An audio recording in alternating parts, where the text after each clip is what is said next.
إن الحمد لله نحمده ونستعينه ونستغفره ونعوذ بالله من شرور أنفسنا ومن سيئات أعمالنا.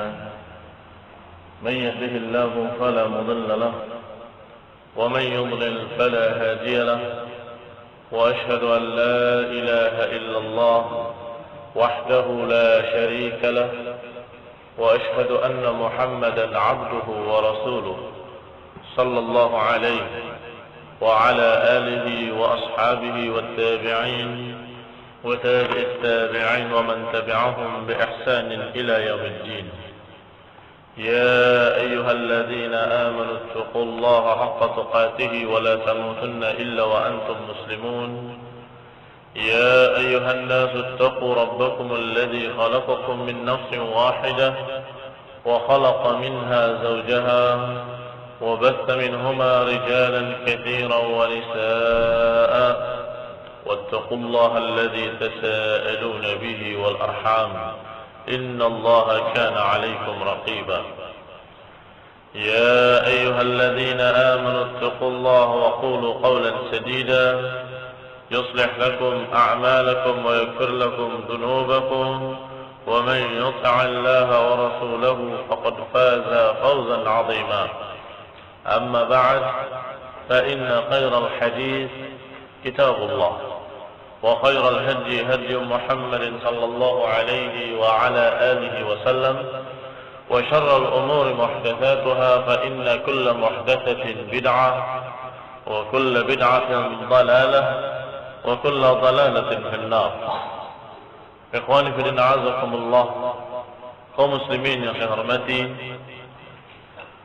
kemarin sudah kita bahas ucapan Syekhul Islam Ibnu Taimiyah rahimahullah bahwasanya Allah Subhanahu wa taala di dalam mengenalkan dirinya di dalam Al-Qur'an mengumpulkan dua perkara, yaitu penafian dari sifat-sifat jelek dan penetapan sifat-sifat mulia.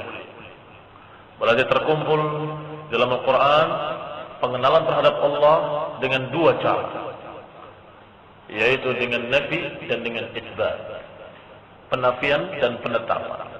Menafikan sifat-sifat yang tidak layak dan tidak pantas bagi Allah, dan kemudian menetapkan sifat-sifat yang agung, yang mulia, yang pantas layak bagi Allah Subhanahu wa taala.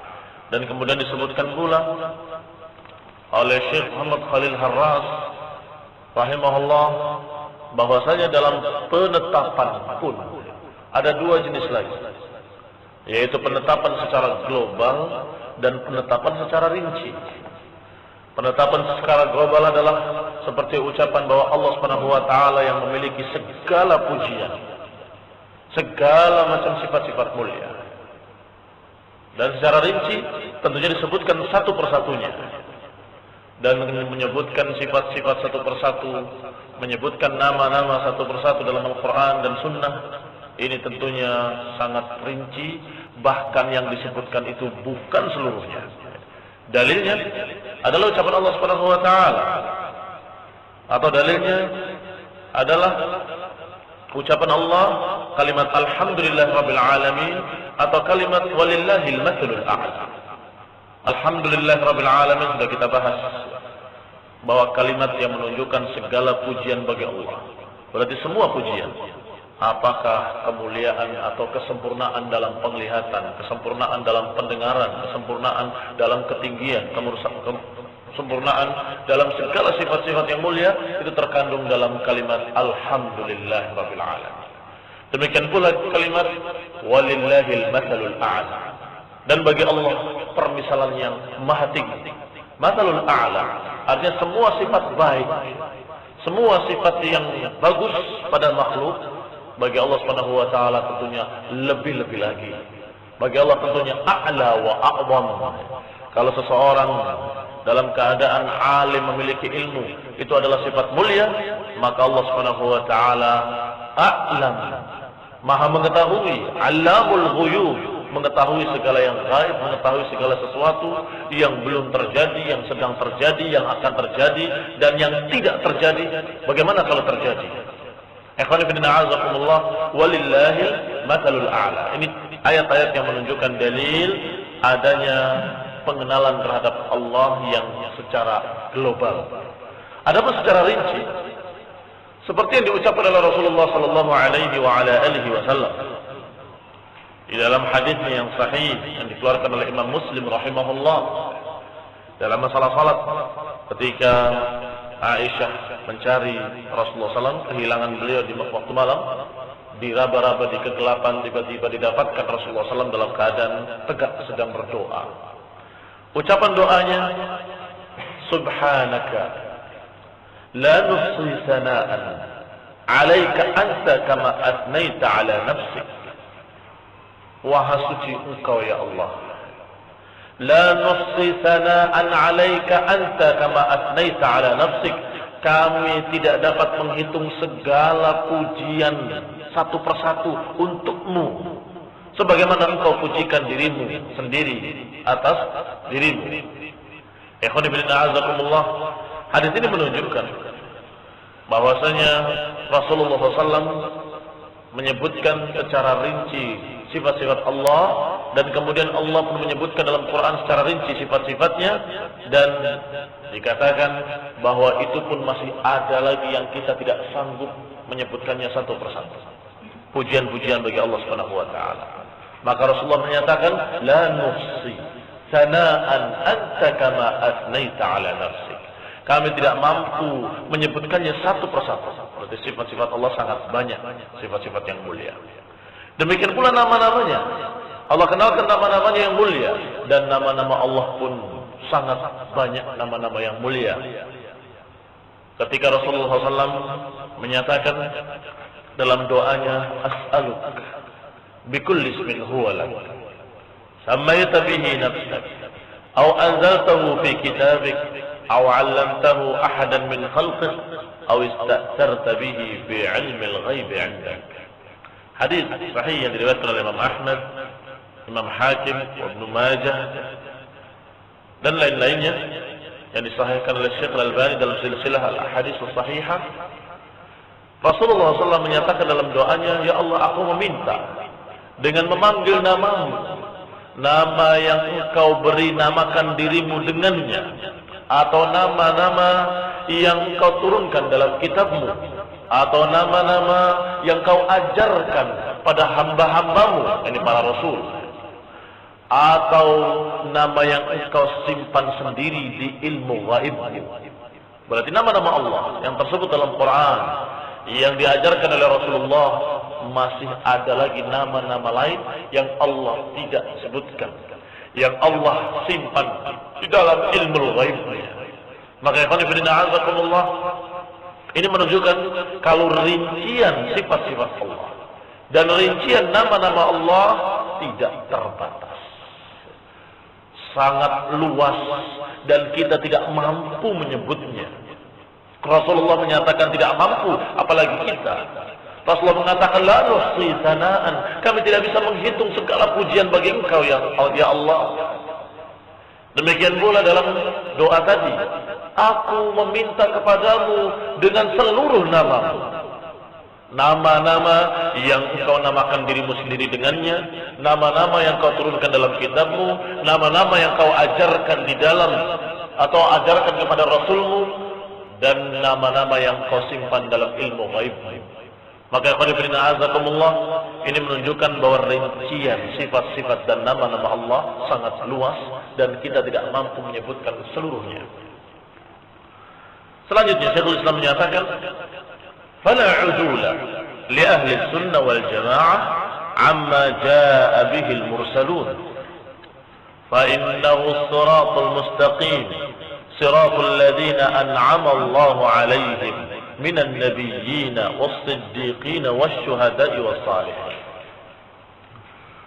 Maka kalimat maka ini kaitannya dengan apa yang disebutkan sebelumnya tentang sifat-sifat Allah dan tentang sumbernya dan tentang bagaimana Allah mengenalkan dirinya. Maka fala 'udula li ahli sunnah wal jamaah amma jaa'a bihi al-mursal. Maka ahli sunnah tidak mungkin menyeleweng atau menyimpang dari apa yang dibawa oleh para rasul. Ahlu sunnah wal jamaah selalu mengikuti jalan Rasulullah SAW, khususnya dalam masalah akidah, khususnya dalam asma dan sifat, dalam mensifati Allah dan dalam menyebutkan nama-nama Allah. Fa innahu shiratal mustaqim, karena itulah memang jalan yang lurus, jalan yang memang merupakan jalan yang dijalani oleh para rasul, jalan yang merupakan jalannya orang-orang yang diberi nikmat oleh Allah Subhanahu wa taala, jalannya para nabi, jalannya para siddiqin, jalannya para syuhada, dan jalannya orang-orang saleh. Khonibina azakumullah. Disebutkan di sini bahwasanya apa yang telah dijalani oleh para rasul adalah siratul mustaqim. Kalimat sirat yang sering diterjemahkan bermakna jalan, at-tariq. Al-mustaqim adalah lurus yang la wijaja fiha, yang tidak ada kebengkokan padanya. Berarti maknanya adalah tariqus sawi, jalan yang lurus. Man zagha anhu aw inharafa waqa fi tariqin min turuqid dhalal. Barang siapa yang menyimpang dari jalan yang lurus ini, barang siapa yang menyimpang dari jalan yang lurus ini, maka dia berarti terjerumus ke dalam jalan-jalan lain yang merupakan jalan-jalan sesat, jalan-jalan zalim, jalan-jalan yang tidak pantas untuk dijalani. Ikhwan fillah a'azakumullah. Allah Subhanahu wa taala menyatakan dalam ayatnya dalam surat Al-An'am ayat 153, "Wa anna hadza sirati mustaqiman fattabi'uhu wa la tattabi'us subula fatafarraqa bikum an sabilihi dzalikum wassaqum bihi la'allakum tattaqun." Inilah kata Allah, jalan yang lurus. Fattabi'uhu, maka ikutilah dia. Wa la tattabi'us subul, jangan ikuti jalan-jalan lain. Fatafarraqa bikum an sabilihi, niscaya kalian akan tersesat dari jalannya. Maka yang namanya siratal mustaqim atau jalan yang lurus yang Allah katakan fattabi'uhu, ikutilah dia, adalah jalan yang pernah dilalui oleh para rasul. Karena dengan kepastian kita katakan rasul dan para rasul tidak ada yang sesat, kan begitu. Berarti dengan pasti bahwa para rasul berjalan di jalan yang lurus. Kalau terjadi perselisihan di antara kita, bahwa jalan yang lurus itu jalannya siapa? Jalan kamu, jalan saya, jalan mereka, atau jalannya aliran fulaniyah, aliran allaniyah? Bagaimana perselisihannya akan bisa diselesaikan? Diselesaikan dengan kepastian. Harus kita sepakati dulu. Wahai kaum muslimin, siapakah yang pasti dalam keadaan berjalan di atas jalan yang lurus? Niscaya kalau mereka kaum muslimin masih memiliki iman, akan menjawab Rasul. Oh, yang pasti berjalan di jalan yang lurus adalah Rasulullah. Baik, kalau kita sudah sepakati bahwa manusia yang pasti berjalan di atas jalan yang lurus adalah para rasul, dan rasul kita adalah Nabi Muhammad sallallahu alaihi wasallam, berarti kita bisa definisikan jalan yang lurus adalah jalannya Rasulullah sallallahu alaihi wasallam.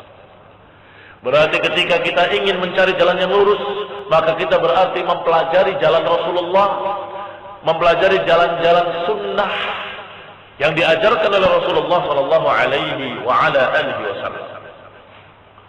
Maka siratal mustaqim adalah jalan yang dikatakan sebagai jalan tengah, karena disebutkan jalannya jalan yang lurus, yang kalau menyimpang ke kanan sesat, menyimpang ke kiri sesat. Berarti jalannya Rasul alaihi salatu wassalam adalah jalan yang tengah, yang tidak melampaui batas dan tidak menyimpang ke kanan atau ke kiri. Al-wasat al-waqi' baina tarafai al-ifrat wa tafrid. Jalan yang lurus adalah jalan yang tengah, yang tidak terjerumus ke dalam kesesatan disebabkan karena melampaui batas, tidak pula terjerumus dalam kesesatan yang disebabkan karena kurangnya dia dalam menetapkan atau kurangnya dia dalam mengikuti al-haq. Maka ditambah salah, dikurangi salah. Yang benar adalah apa yang diajarkan itulah jalan yang lurus. Ditambah kamu merasa lebih alim dari Rasul. Dikurangi, kurang aja. Kenapa jalan Rasulullah kamu kurang-kurangi? Maka sekarang kita kembali kepada masalah asma dan sifat. Apa jalan tengahnya? Bagaimana Rasulullah SAW dan para sahabat ketika membaca atau menerima tentang sifat-sifat Allah dan ayat-ayat Allah dalam Quran, ayat-ayat yang menyebutkan sifat-sifat, ayat-ayat yang menyebutkan nama-nama bagi Allah Subhanahu wa taala. Sikap mereka adalah seperti yang Allah sebutkan. Amanna bihi kullun min 'indi rabbina. Jalannya ar-rasikhuna fil ilmi, jalannya orang-orang yang dalam ilmunya. Ar-rasikhuna fil ilmi yaqulun, mereka berkata, amanna bihi kullun min 'indi rabbina. Kami beriman dengannya karena seluruhnya dari Allah. Berarti nama-nama dan sifat-sifat Allah yang ada dalam Quran diimani oleh Rasulullah dan para sahabatnya.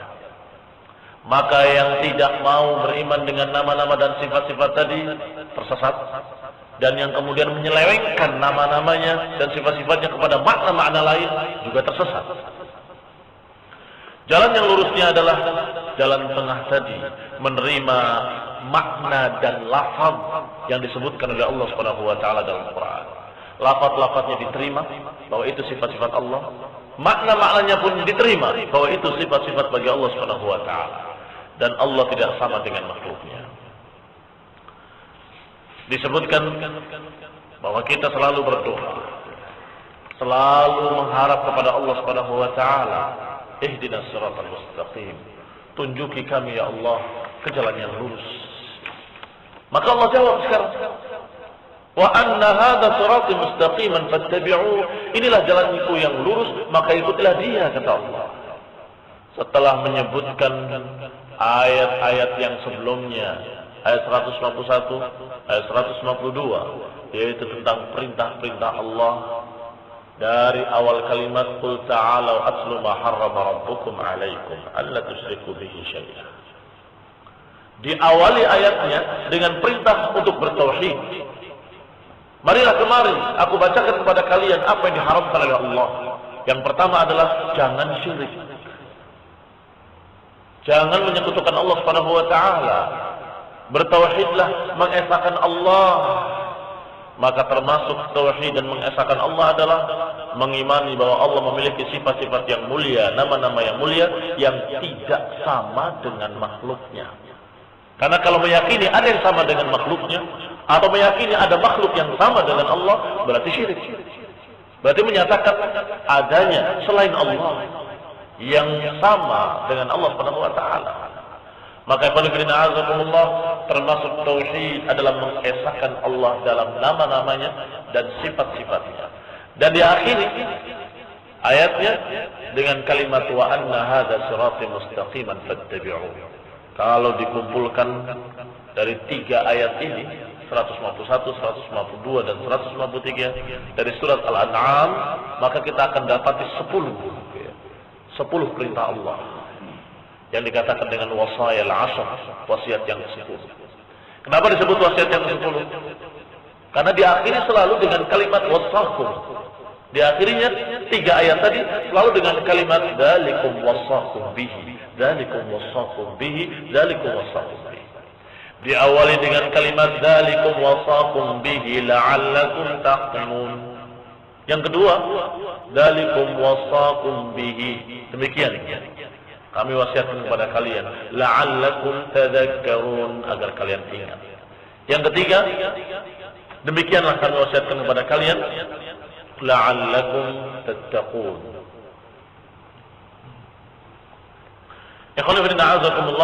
Ternyata wasiat tadi diawali dengan tauhid dan diakhiri dengan siratul mustaqim. Diawali dengan bertauhidlah dan jangan syirik, dan diakhiri dengan kalimat inilah jalanku yang lurus, kata Allah. Ikutilah dia dan jangan ikuti jalan-jalan lain. Fatafarraqu bikum an sabilih. Maka alhamdulillah, apa yang kita minta kepada Allah sesungguhnya sudah ada di hadapan mata. Ketika kita berdoa ihdinas siratal mustaqim, Ya Allah, tunjukilah aku jalan yang lurus. Ternyata sudah ada kejelasannya dari Allah. Hada siratal mustaqim. Ini jalan yang lurus. Dan juga Allah sebutkan di ayat lainnya tentang siapa yang dimaksud dengan orang-orang yang diberi nikmat oleh Allah Subhanahu wa taala, yaitu minan nabiyyin was-siddiqin wasyuhada'i was-salihin wa hasuna ulaika rafiqa. Orang-orang yang diberi nikmat kata Allah adalah para nabi, para siddiqin, para syuhada, para salihin, dan mereka inilah orang-orang yang betul-betul akan mendapat dari Allah Subhanahu wa taala kedekatan dengan Allah Subhanahu wa taala. Khali bin a'azakumullah. Kata Syekhul Islam Ibnu Taimiyah selanjutnya, wa qad daqala fi hadhihi al-jumlah ma wasafa Allah bihi nafsahu fi surah al-Ikhlas allati ta'dilu thuluth al-Qur'an. Dan masuk di dalam ayat-ayat yang menerangkan tentang sifat Allah, yang paling terkenalnya adalah apa yang Allah sifatkan dirinya di dalam satu surat yang merupakan surat ini kedudukannya seperti sepertiga Al-Quran, yaitu surat Al-Ikhlas. Haitsu yaqul, di mana Allah berfirman, qul huwallahu ahad, Allahus samad, lam yalid wa lam yulad wa lam yakul lahu kufuwan ahad. Katakan, dialah Allah yang esa. Ini sifat ahadiyah, sifat keesaan Allah atau wahdaniyah. Allahus samad, Allah tempat makhluk-makhluk bergantung kepadanya. Karena tidak mungkin makhluk akan lepas dari Allah, pasti akan butuh pada Allah Subhanahu wa taala. Maka dikatakan Allahus samad. Ini sifat samadiyah bagi Allah Subhanahu wa taala. Lam yalid wa lam yulad. Sekarang masuk kepada pengenalan dengan nafi, dengan peniadaan. Allah tidak beranak dan tidak diperanakan. Tidak memiliki anak dan tidak memiliki bapa. Ini sifat dari sifat-sifat Allah, bahwa Allah tidak memiliki anak dan tidak memiliki bapa. Maka barang siapa yang meyakini sebaliknya, berarti dia telah kufur dan ingkar kepada Allah Subhanahu wa taala dan kepada ayat ini.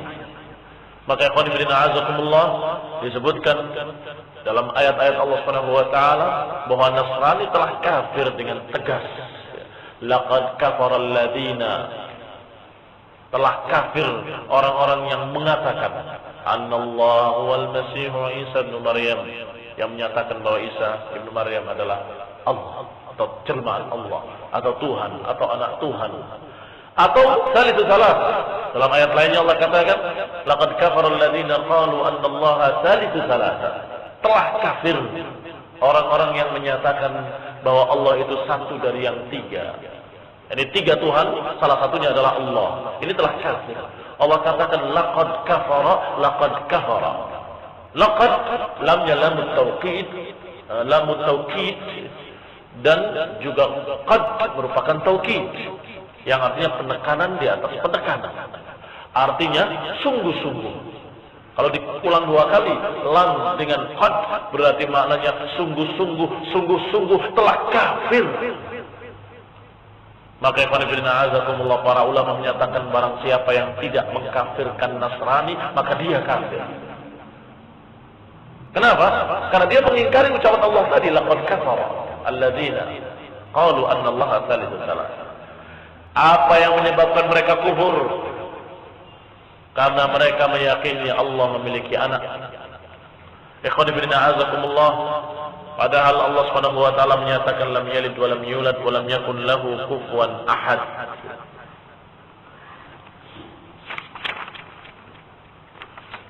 Demikian ikhwan fillah azakumullah apa yang bisa kita sampaikan. Assalamualaikum warahmatullahi wabarakatuh. Subhanakallahumma wa bihamdika asyhadu an la ilaha illa anta astaghfiruka wa atubu ilaik. Wassalamualaikum warahmatullahi wabarakatuh.